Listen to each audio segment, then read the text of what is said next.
Yeah, that's not a Jeep. It's not a JK or JL or anything. And it needs a little bit of work. But what you see behind me is a 1984 Toyota FJ60 Land Cruiser. Love these things. I had one in Alabama. It was amazing. It was a daily driver for me.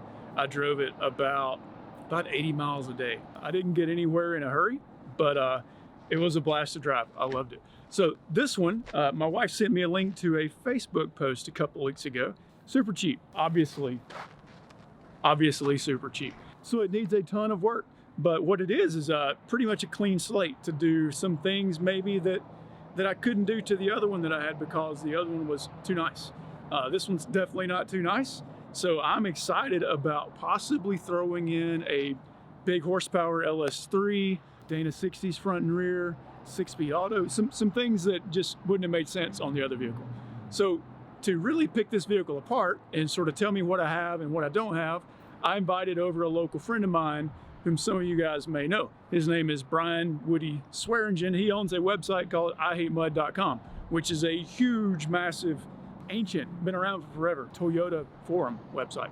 So he's on his way over. He's gonna take a look at the vehicle, let me know what he thinks, and then I'm gonna spring my idea on him. He's a Toyota purist, for good reason. I don't think he's gonna like my idea. It's fairly extreme in the Toyota world, but needless to say, let's see what he thinks.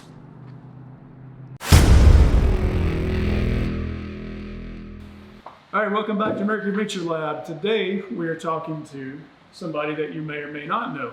Probably and not. You may not know that you know him, but if you're a Toyota person, you have absolutely been on his website. So Woody owns and started IHateMud.com, which is got to be the most popular Toyota forum out there, right? Popular and big, yes. Okay. Primarily Toyota Land Cruiser, but has morphed into a bit of everything. So tell everybody how that got started. I Hate Mud was my license plate in 1992 in Wisconsin because I got sick of washing my truck after doing mud drags. So, and you break a lot of things. And Mud drags? Mud, yeah, side by side. Two vehicles side by side on the track and you'd race down the track. Why would you do that? Why would you? It's northern Wisconsin. What else do you do? Might as well go to Florida. Wait, or Alabama. Huh. They do mud drags in Alabama too. Everybody hates mud, but anyway, it's high horsepower entertainment value. So I hate mud too. I don't know everybody. Yeah.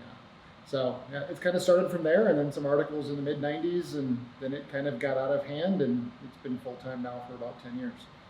So about any Toyota search you do ends you up on an I Hate Mud thread. So tell how many. You told me how many pages you guys serve out. It's over 4,000 registered users visit the site every day. It's got over 12 every day. Over 10,000 registered users every month. 80% of site traffic is from Google searches. So Google likes me. I don't know why. Yeah. Mostly because I don't mess with my search engine stuff very often.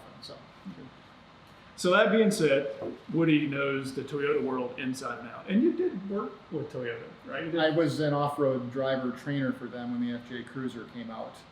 But I am not. I know the people who are the experts, which is really the best place to be. Just on the outside. Yeah. Where you can maintain honesty. Yes, right. and I know who to ask when I have right. questions, but I used to be a smart guy, I'm not anymore. There's a lot of people smarter than me, so I've learned.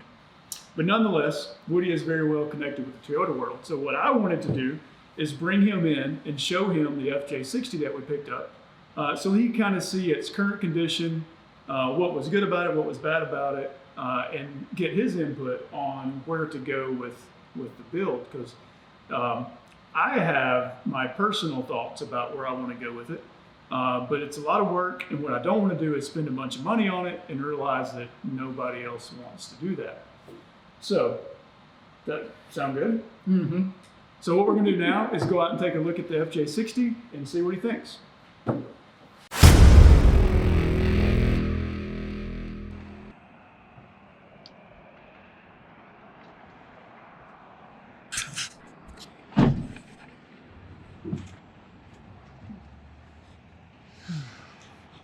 All right. About these, as you drop a V8 or anything in these, you've got tons of room. That's what I told James the other day. So much sleep in here.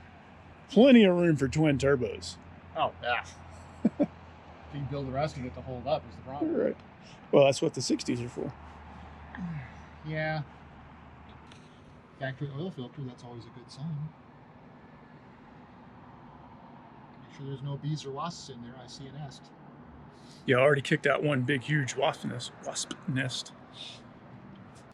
Is this a head stud? Could be. Got to have a spare. We'll just leave it here so that... Just in case. Yeah, that's a good place for it. Maybe it's like my old small block Chevy where it's a 4-bolt main except for one, which was a 3-bolt because I lost one. And then found it a few 3 days. out of 4, I mean, that's 75%. Exactly. That's good enough to win any election. Yeah, exactly. I don't know, overall it looks pretty decent. Have you tried to fire it up yet? No, I haven't. He said that the previous owner had it running on like a jug full of gas. He was concerned about trash in the gas tank. So that's part of the, that sort of. So he's running multiple fuel filters. That's odd, because that's a factory one and that's a factory one with 2 different connection points. So it's clearly well filtered, because that's a factory clamp for one there. I don't think there's supposed to be 2. And it looks good. It looks pretty complete. You could do down the road, if you're thinking about keeping this drivetrain here, do the 3FE conversion. Keep the 2F block, put the 3FE head on it so you get the injection. And that the block has a little bit, I think it's better stroke. So you get a little bit, it's effectively a stroker injected motor that gives it better drivability. So up from 60 horsepower to 72? On a good day, yes. Yeah. Still an inline 6, and allowed torque everything out there, but yeah. But it may even pull a decent hill. Right. Without having to hit second gear. So that's my big question. Where is the market for this thing? I wouldn't consider myself a purist by any means.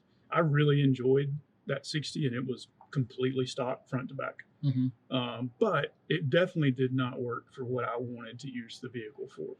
Now, ultimately, that meant I built a different vehicle, and I left that one stock because I just enjoyed it how it was. But would the market support a $20,000, $25,000 built out FJ60 with good power, good axles, or sinking a bunch of money in something nobody's going to want? Well, if you look at the auction history, everybody's looking for the stock stuff, because the stock stuff is where the value is. Everybody wants the stock, maybe not purist, but a daily driver, something that's fun, but that you look at it and doesn't have all that bling bling add-on stuff onto it. And that's what guys are attracted to right now. And that's why the Land Cruiser market's gotten as ridiculous as it has. It's definitely an easier way to go. It is. It's not nearly as entertaining. No, especially from a daily driver standpoint. It's not a vehicle that I would want personally either at this point. I mean, I would love to be in a position where I could have a $7,000, $10,000, $15,000 cool vehicle in the garage that I drove around. But right now we've got to make money here. So. Well, one thing I've already noticed that I was curious about is why they replaced the spring hanger. Okay, so we have an answer for that. I have a story for that. I don't know, they call it an better. answer. So the guy that I bought it from, he's got headers high. Interesting. Big horsepower here. So the guy that I bought it from, he had it a long time ago as a daily driver, and he wheeled it a lot. He says, which is where some of the dings came from. At some point, he sold it to a guy who had ambitions of an aggressive, rock crawler type vehicle with it. So he cut off the spring purchase. I would assume to do coilovers or something. Yeah, something a little more aggressive. And that's where it lived in a state to where it didn't run anymore. I guess I don't know how long that guy had it, but the guy I bought it from bought it back from him at some point in the past couple of years maybe. And what he did is he tried to get the stock spring perch locations where they were supposed to be and stuff like that. So he basically reapplied the leaf springs to the front. It's like he missed it by about half inch.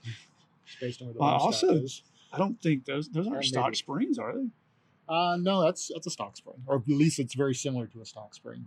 Well, where is the lift coming from? It seems like this one sits a good bit higher than what it should. They're pinned. The 3 rats. They're pinned. There's the right number of leaves. the main leaf might be a little bit wider, but it looks like it's maybe just twisted. Yeah, it's just twisted. I think that's a stock spring. Not stock. Well, to me, it looks like there's a good bit of distance between the It's got tire overloads. and the wheel It's got well. overloads in the back, so you can see the big thick pack. That guy's not stock, but the rest of this is. Now, are those tapered? Yeah, they're tapered.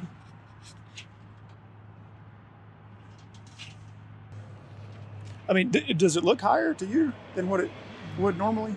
Yeah, it kind of. The back is definitely higher, clearly, because of that overload. Well, this is the distance I'm talking about. Like the back's going to look a little bit higher because of it's cut off, you know. So it's. No, I don't think it looked. I don't know. It's hard to tell. I mean, it's a lift spring. It's a pretty good one because it still matches the taper and the double wrap and the eyes, and I mean everything about it, even right down to those guys, are all. I'd be surprised if that wasn't a stock spring. Okay. I've got a few stacks laying around the back we can look at, but I bet it's a stock. All right.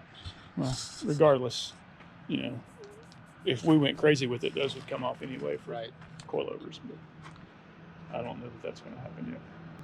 So the sheet metal, I think, is pretty good, except for obviously the door has some a little bit of character to it. Yeah, a little bit of rock rash here. Yeah, but that does not go all the way through. So worst case, cut this out. Then? Oh, that's just surface. Yeah, this is a thick piece of metal there. Yeah. So, I mean, worst case, we could cut that out and just put a patch panel in and be done with it. Get all this bed liner off somehow. You can use that for a roll cage. Yeah, it's pretty legit. Is that a serious piece of tubing? Wow. Exhaust is ropes rated. It's structural, man. Yeah.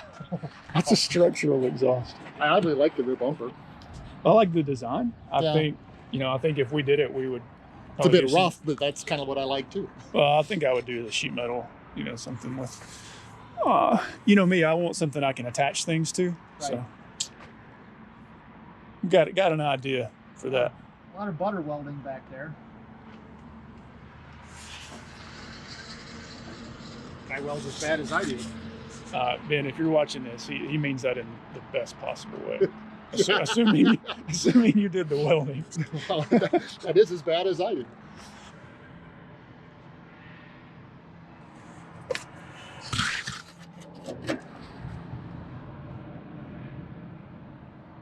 Overall, it's pretty clean. Might need a body mount or two. Yeah. I don't think those are going to make the cut. Oh no, probably not. I mean, you look at it and you think, oh wow, this thing's all rusted to crazy, but it's really not.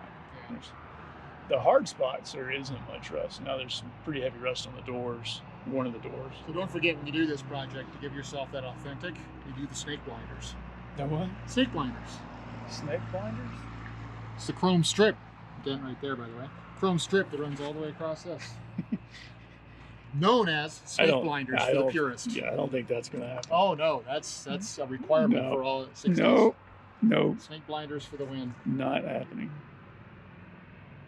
They always call it an FJ. What? Yeah. Lesson learned there. There's actually a thread on Mud on right now about that exact issue. Oh, yeah. People calling their trucks FJs even though they're not. And first thing I thought, I was like, oh, I know a guy who's been corrected, but... Yeah, well, that was before I even bought the first one, right? Yeah, that was like your first week of... What's a Toyota? So, long story short, I called Woody several years ago now. And said he was buying an FJ. Well, I think I was in the Toyota world is an FJ Cruiser. I think I was just really excited about it, and I didn't get to finish FJ60 multiple times. I don't know that was the case. No, I don't. We don't have any recordings of that. Go back to the emails. What? Cannot. Watch me. So, needless to say, I learned a very valuable lesson about our Toyota brethren. I had a discussion with something along the lines of, I'm buying an FJ. I'm like, and then I'm going to drop an LS and I'm going to do this. And I think what I said is I'm buying a Land Cruiser. No, you said you're buying an FJ. I think he's making some of that up. No, true story. Needless to say, I am now well versed in the differences between what is an FJ and what is an FJ60. BJ, 62, yeah, so 74, 73, 70, 80, 82. That was very early on in my learnings. you've developed, thank God. Developed might be the wrong word. You're either going to do the LS or you're going to do the 3FE conversion, or the 2FE conversion, excuse me. You can improve it that way. So what price-wise, if you have to find those parts? You can't find new parts, I'm assuming. You buy you buy a 3FE block, a 3FE setup, and just swap over the head and the. So what would the price of that? I honestly have not shopped for that stuff. Well, I mean, so probably find most of it for $500. Oh, really? That's a lot cheaper. Probably find somebody who's already done the swap, who had a blown bottom end or had too many miles on the bottom end, but the top end is still good. Get the head rebuilt, but the basic parts to get started on it would be $500 in round numbers.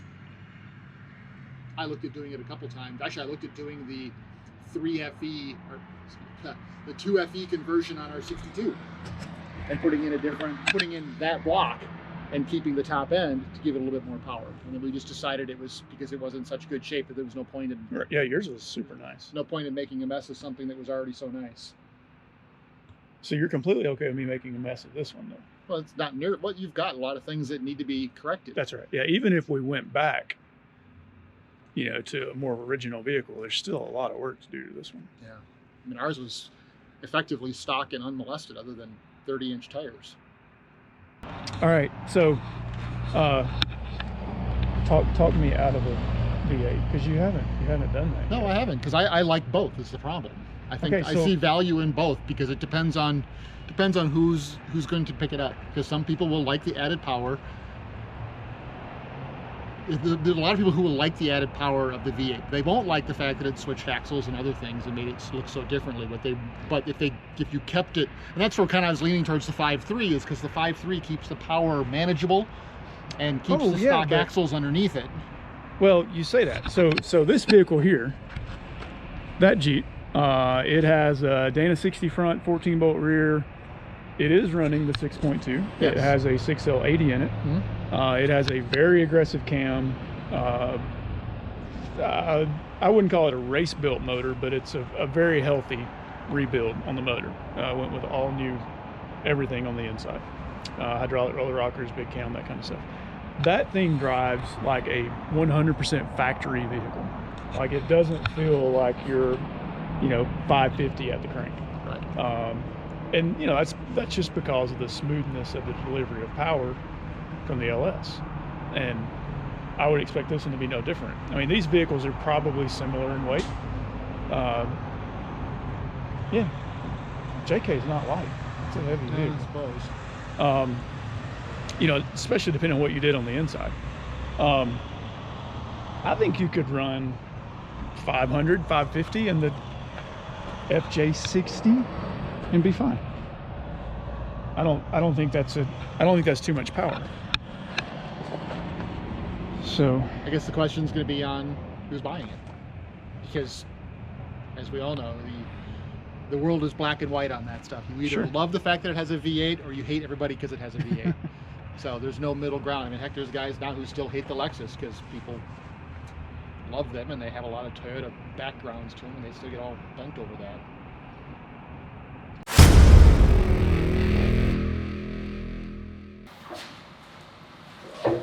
Okay. We looked it over pretty good. He pointed out some things that I didn't realize about it as well, so it was good to get his take on it.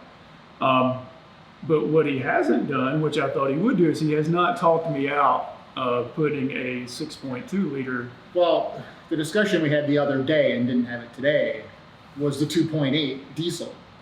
Yeah. Which is pricey, but pretty cool. It would be cool, but still, you're not near the torque or horsepower numbers. Well, the entertainment value is not there like the LS. Yeah, cool factor. I'll give you it'd be neat to crank it up and it sound like a diesel and have a new current powertrain in it and stuff like that. But I mean, I don't know. You think? I'd look at how much money? It's not nearly as the motor package is like $15,000, right? No, it's closer to $9,000. With computer and the whole nine? I think the bolt-in package is $9,000. It's still not. Yeah, that's still not a drop in the bucket. So, or more than 6.2. twice. Yeah, you'll have. I think you would have more like. And if we get a really nice 6.2 low mileage, 40, 50,000 miles for probably $5,000 with a nice transmission and computer and everything. So, and that'd be motor trans and case versus the diesel, which would require an adapter. Ease of transplant without question. As we discussed, your first step is to get what you have running. So the goods and bads are, and then go from there. So we both agree that a good phase one is to take what's there, get it running, and probably driving. Because even if we do decide to do the 6.2 liter swap, I would still want to take those parts and sell them. So they have good value. And obviously, if you can get them running and driving, the parts sell a lot better than if you don't know what's there. So regardless, that's going to be phase one. Then after that, we'll see what's there, see what's not good, what needs to be repaired. If we have major components that are bad, it makes it much easier to commit to the 6.2 liter swap. So that's the plan, I believe. Short and simple. Yeah, so we'll sort of go through phase one and maybe reevaluate after that. Maybe have Woody take it for a spin and pop wheelies in it. Well, that's probably not going to pop. Probably not going to pop wheelies. But not without popping pinions. I don't think that motor's going to pop anything. So we'll do that and go from there. But so I'd love to hear your feedback on this. So please, if you're watching this and you made it this far, take a minute to leave us a comment and let us know what you think down Tell us we're stupid. Yeah. Tell not me. Just tell Brady is stupid. Yeah, you can tell me I'm stupid. I'll take all the heat. I get it too, so I'm used to it. But that being said, when the vehicles are done, if we decide to do more of a restoration process or the whole transplant swap process, they're drastically different vehicles. So what I'd be looking to see from you guys is which one would you rather have? Would you rather have one that's a pretty nicely restored daily driver, not maximum restoration by any means, or would you be more interested in a vehicle that was obviously more money, but 500, 550 horsepower, very reliable, no race car, nothing hard to drive, anything like that. Which of those two would you rather have, and would you be willing to pay more for one that was a different vehicle? Can I have one of each? Yeah, if you're paying, absolutely. We all want one of each. You just want two? That's no problem. So anyway, thanks for watching. Make sure you go check out Woody's IHateMud.com site if you are unfamiliar with it. Even if you are familiar, go check it anyway. So appreciate him coming by. And, thank you. Looking forward to the next step. So let us know in the comments. Thanks.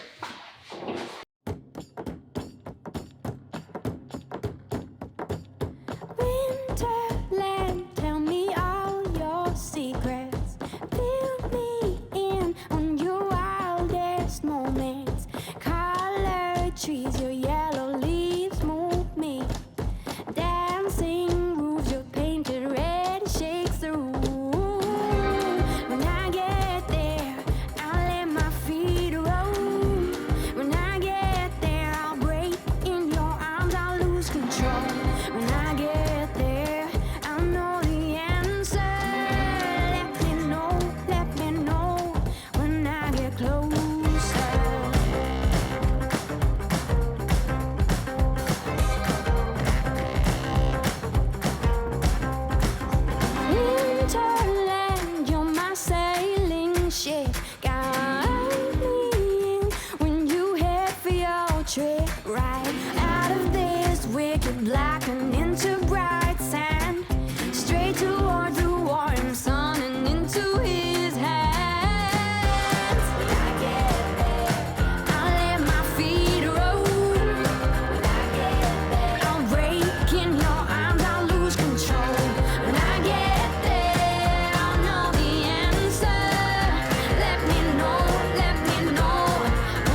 deeper, I will shout. Let me know when I get closer. Open up the sky for me. When you say I'll dig much deeper, I will shout.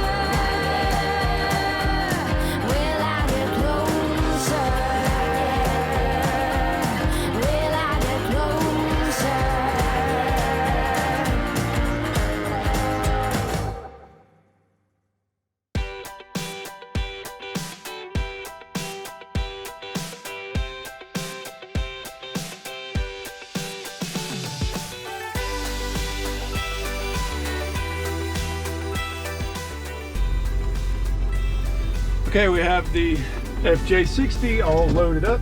Everything went well. We've got doors in the back. I think those are going to stay, but we'll find out shortly. Good thing is we're only going a few miles down the road. Don't have to get on the interstate. So it makes that pretty easy. Where is my navigation? No. Okay, Google. Take me to work.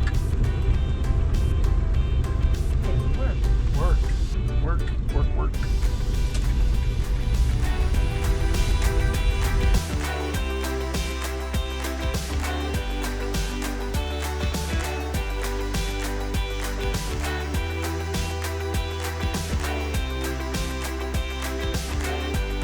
Alright, so if you guys notice, we're driving Mitch, as my kids call it, or Mitch Match.